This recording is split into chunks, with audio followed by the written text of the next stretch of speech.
Stovetop Espresso Maker.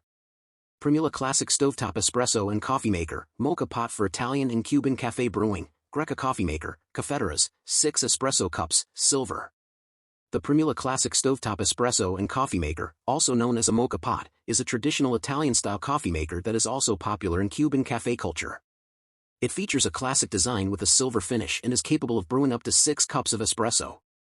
To use the Primula Classic Stovetop Espresso and Coffee Maker, simply fill the bottom chamber with cold water up to the safety valve. Add finely ground coffee to the middle chamber, and then screw the top chamber onto the base.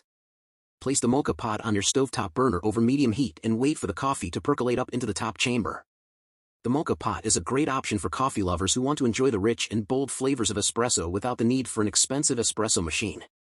When using the Primula Classic Stovetop Espresso and Coffee Maker, it's important to use finely ground coffee beans to ensure that the coffee brews properly.